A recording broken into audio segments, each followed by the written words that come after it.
La plupart des agences de marketing et freelance sont dans un cycle sans fin d'expansion jusqu'aux 10-12 000 euros par mois et retombent le mois suivant à 3 000, 4 000, 5 000 euros. Et le mois dernier, on a atteint pour la première fois 55 000 euros de chiffre d'affaires pour mon agence et je vais t'expliquer dans cette vidéo comment j'ai fait pour y arriver, step by step, sans dépenser d'argent en publicité et sans prospecter manuellement. Je vais te montrer étape par étape comment j'ai franchi chaque palier de revenus, et y compris les erreurs de recrutement qui ont failli tuer mon business et un déclic qui a fait toute la différence. Dans cette vidéo, on va pas seulement parler d'acquisition, on va pas seulement dire qu'il faut envoyer des emails pour générer des rendez-vous et closer ces rendez-vous, parce que pour passer de 0 à 55 000 euros, il y a bien plus de choses que seulement de l'acquisition.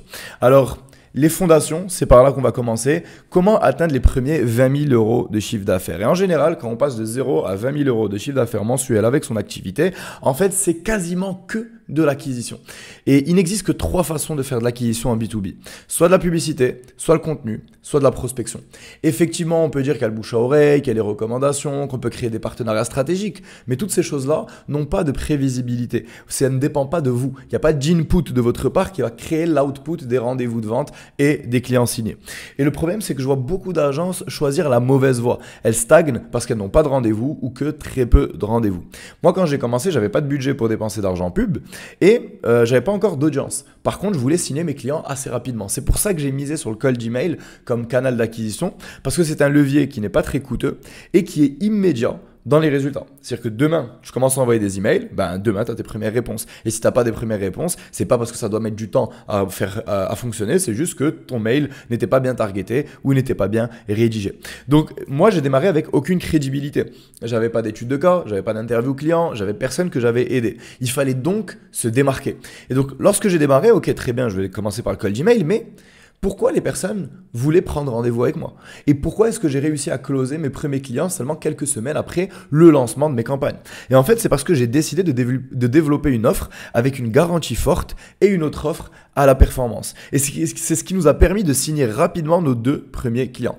Alors, ce qu'il faut comprendre, c'est que l'objectif, quand on démarre, c'est d'obtenir des études de cas et des interviews clients pour prouver notre compétence. Il n'y a rien de plus important lorsqu'on démarre. On s'en fout de charger cher, on s'en fout d'avoir un revenu scalable et un modèle scalable. Tout ce qui doit vous importer lorsque vous démarrez, c'est d'avoir vos premiers clients qui ont des super résultats et qui acceptent de prendre le temps en vidéo de témoigner des résultats que vous leur avez que vous leur avez obtenus.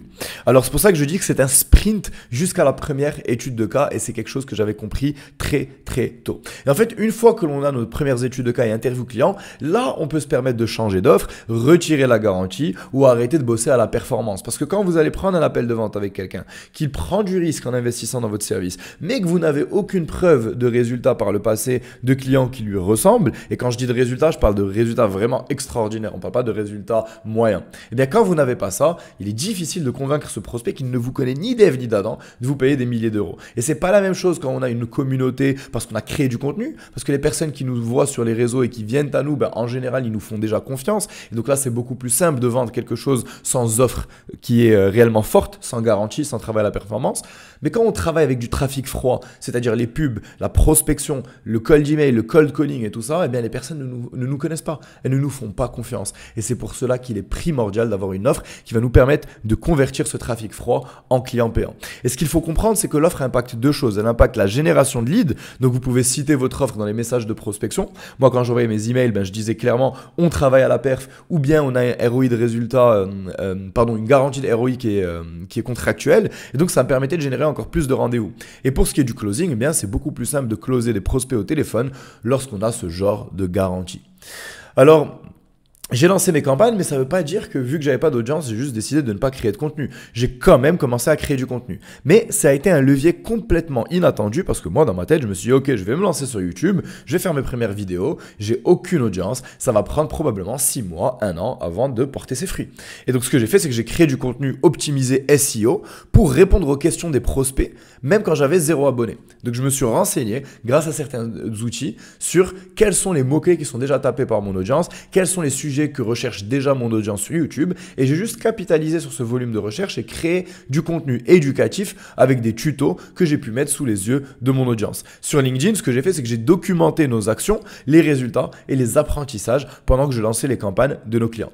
Et le résultat, c'est pour ça que je vous ai dit que c'était un levier inattendu, c'est que après seulement quelques semaines, je crois que c'était 2 ou 3 semaines, j'ai généré nos premiers rendez-vous grâce à YouTube et j'ai même signé mon premier client avec seulement 30 abonnés sur la plateforme en prouvant l'efficacité du système. Et donc, si tu écoutes cette vidéo et que tu fais moins de 15 000, 20 000 euros par mois, pour moi, si je recommençais de zéro, j'aurais fait exactement la même chose. J'aurais choisi un canal de prospection en général automatisé et scalable. C'est pour ça que moi, j'aime le cold email. C'est parce que je n'ai pas besoin de passer des heures tous les jours au téléphone ou envoyer des messages de prospection manuellement sur LinkedIn pour générer des rendez-vous. Et en parallèle, j'aurai aussi de la création de contenu. Moi, je pense que YouTube, c'est la plateforme aujourd'hui en 2025 et en 2026 pour réussir à se démarquer et réellement générer des leads. Et si tu crées des vidéos YouTube, eh bien, tu peux prendre les transcripts de tes vidéos, les plug dans ChatGPT et générer des textes pour LinkedIn sans que tu aies à repasser des heures à créer du contenu pour la plateforme. Alors, une fois que j'ai mon contenu, que j'ai mes campagnes de prospection, qu'on génère nos rendez-vous, qu'on close le deal, en fait, j'ai atteint un plafond de verre aux alentours des 8 à 12 000 euros par mois. Et malgré le succès initial, quand je me heurtais à ce plafond, j'oscillais entre 8 et 12 000 euros par mois avec des retombées régulières à 5K, 7K. Et ici, j'étais coincé dans la delivery. Je gérais tout moi-même. Je gérais nos campagnes à nous, nos campagnes clients, les stratégies, les appels de vente, l'admin, la compta, etc., etc. Et à ce moment-là, j'ai eu une prise de conscience parce qu'un de mes mentors sur le marché américain, donc un coach que j'avais payé, m'a fait réaliser que j'avais créé un emploi qui me payait 10 000 euros par mois et non pas une entreprise. Et la délégation était essentielle pour scaler à ce moment. Et en fait, il faut comprendre quelque chose. Je n'avais aucune envie de recruter. Je n'avais encore jamais eu un syndrome de l'imposteur aussi puissant qu'à ce moment-là parce que franchement, je me disais, mais qui est-ce qui aurait envie de bosser pour moi alors que je n'ai jamais vraiment géré une grosse boîte. J'ai pas d'expérience à ce sujet. Je pensais que c'était pas le bon moment et que j'allais tuer mes marges et qu'il fallait pas recruter. Et c'est là que l'on voit l'importance d'avoir un bon mentor ou de se faire coacher par les bonnes personnes. Parce qu'à ce stade, ce qui bloque souvent, c'est la partie opérationnelle et non l'acquisition. Je le vois souvent en appel de vente. Je le vois souvent avec nos clients. Si tu nous écoutes, tu es freelance, tu as une agence, tu fais 10K, 12K, 15K et à chaque fois tu te heurtes à un palier et tu retombes, en fait la solution c'est pas plus d'acquisition. La solution c'est de développer ta structure opérationnelle de delivery pour pouvoir te retirer de la delivery.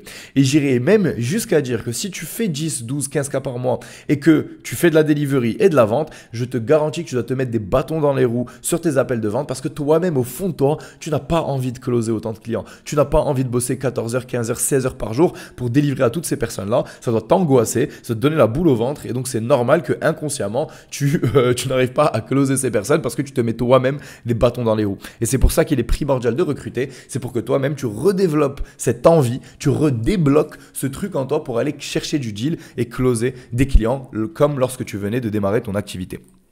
Alors je vais te parler rapidement du process de recrutement et de délégation que j'ai suivi lors de cette phase qui m'a permis de passer ce palier. Alors la toute première des choses, c'est créer ce qu'on appelle des SOP pour chacune des tâches. Donc un SOP, c'est quoi? C'est Standard Operating Procedure en anglais. C'est tout simplement, du moins comme moi je l'ai fait, une page Notion qui explique step by step comment faire une tâche spécifique. Par exemple, pour mon agence Scalametric, je pourrais expliquer comment scraper LinkedIn Sales Navigator. Ça, ce serait un SOP. Et donc, dans la page Notion, il y aurait mon nom de compte, mon mot de passe LinkedIn, il y aurait une explication de pourquoi cette tâche est importante, il y aurait une vidéo de moi qui me montre step by step comment j'ai fait cette tâche. Et ce qui est important quand on crée un SOP, c'est de comprendre qu'on doit créer des SOP pour chaque micro-tâche. Par exemple, construire une liste de prospects, il y a plusieurs micro-tâches. Il y aura la tâche de la construction de la recherche LinkedIn, la tâche du scrapping, la tâche de l'enrichissement, la tâche du cleaning de la base de données, etc., etc. Et notre SOP, on ne veut pas que ce soit toutes ces tâches dans une seule énorme vidéo, parce que si c'est le cas, le jour où tu vas recruter quelqu'un et que tu voudras lui donner des SOP pour qu'il puisse en fait, faire les tâches pour lesquelles tu l'as recruté, il va juste s'en mêler les pinceaux et se perdre. C'est pour ça qu'un SOP, c'est un Standard Operating Procedure pour une micro-tâche, comme par exemple seulement construire la liste sur LinkedIn. Donc par exemple la recherche. Seulement scraper cette recherche, seulement enrichir la base une fois qu'on l'a scrappée. Et donc pour toi, tu dois réfléchir, si tu as une agence, quel que soit ton service, quels sont ces micro-steps, quelles sont ces micro-tâches pour lesquelles tu dois créer des SOP. Une fois qu'on a créé des SOP, il faut qu'on ait sur Notion une banque de vidéos de formation. Parce que le SOP n'est pas une formation. Par exemple, le SOP va m'expliquer step by step comment utiliser un outil pour scraper une liste. Alors qu'une formation va peut-être expliquer à la personne de ma team comment réfléchir à créer une base de prospects? Quelles sont les stratégies que l'on peut employer? Quels sont les différents outils? Quel est le mindset à avoir lorsqu'il s'agit de segmenter des listes de prospects et construire ces listes de prospects? Et donc, c'est important d'avoir et des formations et des SOP pour préparer l'arrivée d'une personne au sein de l'entreprise. Et comme tu peux le voir, je n'ai pas commencé par recruter. Je n'ai pas commencé par LinkedIn Job Ads. Je n'ai pas commencé par Indeed. Je n'ai pas commencé par avoir un process de recrutement. J'ai d'abord commencé par créer des SOP et des formations en interne. Une fois que c'était fait, là, je suis passé au process de recrutement. Tout d'abord, j'ai suivi un process rigoureux pour avoir plus de 30 entretiens pour trouver le bon profil. Ce que j'ai fait, c'est que j'ai utilisé LinkedIn Job, Indeed, Upwork et même Twitter. Donc, croyez-le ou non, sur Twitter, eh bien, on peut trouver quelques personnes qualitatives. Tout ce que j'ai fait, c'est tweeter voilà le job post pour lequel je recrute. Voici le lien Typeform pour remplir le Typeform si vous êtes intéressé. Et il y a des personnes qui ont trouvé mon tweet alors que j'avais seulement, je crois, 150 abonnés à l'époque. Et j'ai même recruté une personne à travers Twitter à l'aide de cette méthode. Lorsque j'ai voulu recruter et que j'ai passé ces 30 entretiens, ce que j'ai fait, c'est que je suis allé regarder la chaîne de Leila Hormozi aux États-Unis. Elle a énormément de vidéos à forte valeur ajoutée sur les process de recrutement et j'ai juste suivi le process de recrutement de Leila Hormozi à la lettre, step by step, pour me permettre de trouver ma personne qui allait me permettre de lui déléguer en fait tout ce qui avait un rapport avec la delivery. Mais une fois qu'on a trouvé la bonne personne, ce qu'il faut comprendre, c'est qu'il ne suffit pas juste de lui donner des SOP et juste lui donner des formations. Derrière, il faut avoir une stratégie de délégation et des dashboards pour traquer les tâches de ces personnes. Et c'est pour ça que j'ai créé sur Airtable des dashboards avec un mapping de toutes les tâches qui doivent se passer entre le moment où on a signé un client jusqu'au moment où on termine notre contrat. Mais quand je dis chacune des tâches, c'est vraiment step by step. Là, vous pouvez peut-être pas voir les détails sur le screenshot que j'ai à l'écran, mais j'ai par exemple la tâche de l'onboarding du message qu'il faut lui envoyer sur Slack lorsqu'il a démarré la collaboration, le fait de lui envoyer le lien Calendly pour booker un onboarding call avec moi-même, etc., jusqu'à la toute dernière tâche qui est l'appel d'upsell pour voir si mon client a envie de renouveler avec nous. Et chacune de ces tâches lui est associée un des membres de mon équipe, mais aussi un SOP qui explique comment faire cette tâche pour chacun des clients. Et ce qui fait que lorsque je recrute quelqu'un, eh bien, il a seulement besoin de suivre étape par étape chaque micro-tâche entre le moment où on a signé le client jusqu'au moment de l'upsell call avec les liens de chacun des SOP qui expliquent comment faire chacune des tâches là. Et moi, ça me permet de traquer l'avancée pour chacun de mes clients sur Airtable sans que j'ai besoin de prendre un appel avec mon employé pour lui demander où est-ce qu'il en est. Je peux juste ouvrir ma table Airtable et être en une fraction de seconde au courant de où est-ce qu'il en est pour chacun de nos clients. Et il a fallu 3 à 5 mois pour que Ali, notre campagne manager, devienne 100% autonome. Parce que même en étant autonome, il faut quand même faire ce qu'on appelle du quality checking. Ça, c'est une des plus grosses erreurs que je vois lorsque j'accompagne des clients, lorsqu'il s'agit de déléguer la partie opérationnelle. En fait, ce qu'ils pensent, c'est qu'ils vont recruter quelqu'un, lui donner quelques SOP, lever les bras et dire c'est bon, j'ai délégué. Mais en fait, lorsqu'on démarre, ce qu'il faut faire, c'est faire du quality checking et même continuer à faire nous-mêmes la tâche en partage d'écran à la personne qu'on a recrutée pour qu'elle puisse monter en compétence réellement pour qu'un jour elle soit autonome. Et une fois que c'est fait, après 2 mois, 3 mois, 4 mois, là, la personne est réellement autonome. Là, on peut complètement se retirer du process et seulement faire, par exemple, un peu de quality checking pour s'assurer une fois par semaine que le travail qui a été fait en bonne et due forme. Et donc, le résultat, c'est grâce à ce système de délégation, j'ai enfin franchi le cap des 20 000 à 25 000 euros par mois et ça, sans avoir à ajouter une seule stratégie d'acquisition. C'est-à-dire que j'avais exactement les mêmes strates d'acquisition quand je stagnais à 12K par mois et quand j'ai fait mon premier mois à 25K. La seule chose qui était différente, en fait, c'est le fait d'avoir récupéré des heures chaque semaine de mon temps que j'ai pu réallouer dans la stratégie, dans mes systèmes d'acquisition pour les rendre un petit peu plus performants, pour prendre un peu plus d'appels de vente et donc closer un peu plus de clients. Mais après avoir dépassé les 20K, 25K par mois, il y avait un autre mur qui m'attendait. Je gérais encore, je dirais 50 à 80 appels de vente par mois et tous les prospects passaient par mois. Donc j'étais encore le seul closer et le seul setter. Je passais littéralement 30 heures par semaine entre mes appels de vente, mes follow-up, envoyer les contrats, onboarder les nouveaux clients, etc., etc. Et en vérité, je n'en pouvais plus. Et c'est là que j'ai réalisé une chose. Même les ventes, même le sales en fait, il fallait que je le délègue si je voulais vraiment libérer mon temps et si je voulais réellement avoir une entreprise et avoir de la liberté pour être capable d'être un réel CEO et pas prisonnier de la boîte que j'avais moi-même créée. Au passage, si tu veux qu'on t'aide à structurer tout ton système d'acquisition et setup un système de delivery scalable comme ce que je viens de te montrer à l'écran pour que tu puisses scaler ton activité sans rester coincé dans l'opérationnel, clique sur le premier lien en description pour prendre un rendez-vous avec moi ou mes équipes. C'est 100% gratuit. On va tout mettre en place pour toi au niveau des systèmes de prospection, te coacher jusqu'à que tu sois autonome et être capable de générer 20 000 euros par mois de manière stable et prévisible. Mais pour l'instant, retournons à la vidéo pour t'expliquer comment j'ai passé ce palier et surtout quel a été le plus gros crash suite à mes premiers 25 000 euros par mois, le crash des 9 000 euros. Alors, en fait, ce qui s'est passé, c'est que j'ai généré 25 000 euros, j'ai décidé de sortir de l'opérationnel et à ce moment, j'ai décidé de construire ma sales team. Ce que j'ai fait, c'est que j'ai recruté un setter qui était chargé de gérer les conversations et prendre des rendez-vous dans mes DM LinkedIn, par call Gmail, sur mon Instagram. Et j'ai recruté 2 closers pour prendre les appels de vente et transformer les leads en clients, mais aussi faire le suivi des relances, des follow-up et de la pipeline de vente. Le problème, c'est quoi? C'est que le tout premier mois, après avoir tout délégué, le chiffre d'affaires est tombé à 9 000 euros. Ça, c'était une énorme claque et surtout, j'ai complètement paniqué parce que j'ai commencé à être dans le rouge. Parce qu'à partir du moment où on a des personnes à la delivery, qu'on a des softwares, qu'on a des sales, etc., eh bien, on commence à avoir des coûts humains importants. Et donc, c'était parmi les premières fois où j'ai réellement expérimenté des mois dans le négatif, dans le rouge, où j'ai arrêté de gagner de l'argent. Et à ce moment-là, je me suis demandé si j'avais fait une énorme erreur en sortant d'école. Mais d'un autre côté, je n'avais pas eu une qualité de vie aussi belle depuis longtemps. Et d'ailleurs, je n'étais pas prêt à abandonner l'idée de sortir des appels de vente parce que je n'en pouvais plus de prendre 80 appels de vente par mois par moi-même. Et donc, on avait généré 12K, 25K, 35K d'ailleurs, puis on est retombé à 9K. Et au lieu de revenir en arrière, j'ai structuré un vrai plan de formation pour l'équipe sales. J'ai construit un script de vente. J'ai construit un playbook d'objection handling pour qu'ils puissent apprendre à traiter les objections principales.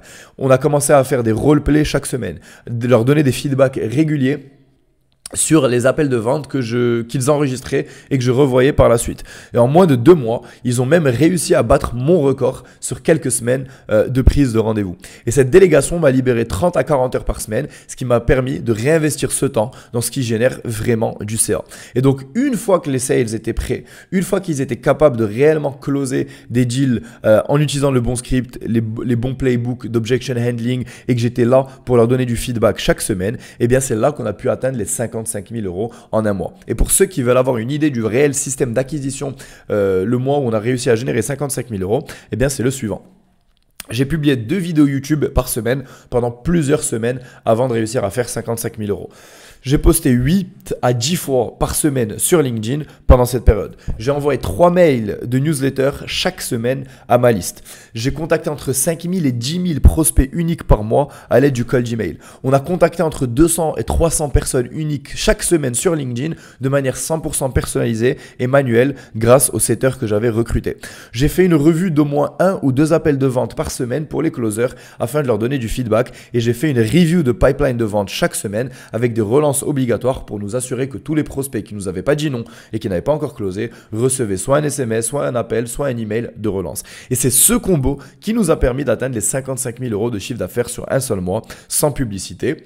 Ou presque, parce qu'en réalité, on a lancé des pubs, c'est juste qu'elles n'étaient pas rentables, on n'a pas signé de deal et on est encore dans cette phase de calibrage avec la publicité. Mais les 55 000 euros n'étaient pas attribués à des budgets publicitaires, mais juste à la création de contenu et à la prospection, comme je vous l'ai montré. En fait, le rôle du fondateur, c'est quoi? C'est juste en fait, faire de l'acquisition, générer du revenu et gérer ses teams. Ce n'est pas la delivery. Et si vous voulez sortir du cycle des hauts et des bas et construire un réel système d'acquisition prévisible qui vous rapporte au moins 20 000 euros par mois de manière stable et rentable, on peut vous aider à mettre en place ce type de système à l'aide du cold email et de la création de contenu. Et ce qu'on va faire concrètement pour vous, si vous décidez de bosser avec nous, c'est on va revoir votre offre ensemble, on va set up le système de prospection et de contenu en done for you, on va vous former et vous coacher pour être autonome et générer 20 à 30 rendez-vous qualifiés par mois en automatique dans votre calendrier. On va vous aider à structurer vos SOP, vos trainings et votre système de délégation pour votre phase de scaling pour que vous puissiez sortir de la delivery, revoir vos process de vente et construire votre système de vente capable un jour d'accueillir une team de closers et de setters pour ne pas être prisonnier de votre système de vente vous-même. Et ce que l'on cherche à avoir avec ce genre de système, c'est avoir de vrais systèmes qui créent de la prévisibilité et enfin avoir un business qui peut nous permettre d'être libre et non pas prisonnier de la prison d'or qu'on s'est créée. Merci d'avoir regardé cette vidéo. C'était Othman. Si vous voulez prendre un rendez-vous, il y a un lien en description. Sinon, je vous dis à la semaine prochaine pour une autre vidéo sur la chaîne.